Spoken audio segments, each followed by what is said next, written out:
आइए बनाते हैं अरोमेटिक, स्वादिष्ट और कुछ अलग से लड्डू।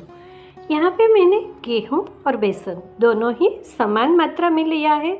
बेसन हल्का होता है और हमने इसे 2 बार छान लिया तो थोड़ा सा ज़्यादा दिख रहा है। कढ़ाई को गरम करने रख दी है, जिसमें कि हमने आधी कटोरी गाय का घी लिया है। बाद में हम घी थोड़ा थोड़ा करके डालेंगे, क्योंकि घी की मात्रा जब ज़्यादा हो जाती है तो लड्डू को बनाने में मुश्किल आती है। हम इसमें गेहूं का आटा डालेंगे और धीरे धीरे चलाएंगे। हमें जैसे घी कम लगेगा हम इसमें 1 चम्मच घी को ऐड करेंगे। बेसन जो है वो भुनने के बाद घी को छोड़ देता है, तो बाद में घी की मात्रा थोड़ी बढ़ जाती है। ऐसे में थोड़ा सा संभल के हल्के हल्के से घी को डालना चाहिए। और 1 चम्मच हमने घी डाल दिया और धीरे धीरे हम इसे भूनेंगे। ये जो लड्डू है ये न तो बेसन के लड्डू है न तो आटे के है, दोनों को मिला के हमने बनाया है।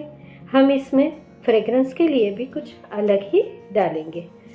लड्डू को आयुर्वेद में ओज और तेजवर्धक बोला है। घी जो है वो हमारे लिए रसायन का काम करता है। ये हमारी धातु की पुष्टि करता है, शरीर में बल को बढ़ाता है और ओज और तेज को बढ़ाता है। एक एक लड्डू विंटर में खाने से हमारे शरीर की धातु की पुष्टि होती है और विंटर में हमारा अग्निबल भी ज़्यादा होता है। ऐसे में ये लड्डू हमारे शरीर के लिए काफ़ी फायदेमंद है। आपको ये अभी घी थोड़ा कम लगेगा, पर बिल्कुल ही इसे धीरे धीरे चलाने से जैसे जैसे बेसन भुनता जाएगा घी को छोड़ता जाएगा। बेसन के लड्डू तो आपने बहुत खाए होंगे, वैसे ही आटे के लड्डू भी हम खाते ही रहते हैं। पर जब भी हम दोनों को मिला के लड्डू बनाते हैं तो ये काफ़ी स्वादिष्ट लगता है।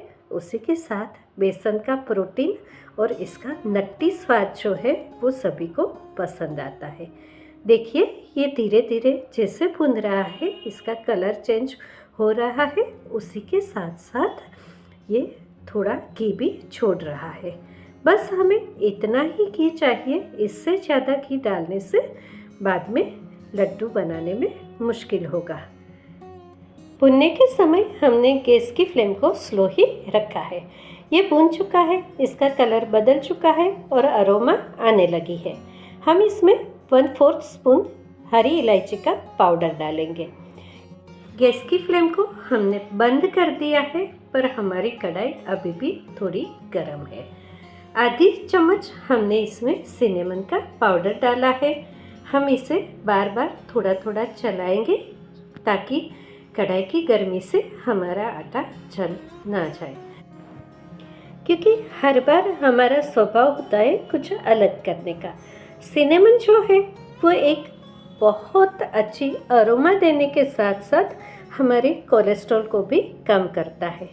लड्डू हम गुड़ की जगह पे मिश्री से बनाने वाले हैं, तो सिनेमन और इलायची परफेक्ट कॉम्बिनेशन है, जो कि मिश्री के ठंडेपन को बैलेंस करता है। मिक्सचर को हमने बिल्कुल ठंडा कर लिया। उसके बाद जितना हमारा मिक्सचर था करीबन उतना ही मिश्री का पाउडर डाल दिया। मिश्री जो है वो पित्त को कम करती है, उसी के साथ हमारी रस धातु की पुष्टि करती है। लड्डू जो है वो सामान्यतः हमारे बल को बढ़ाता है।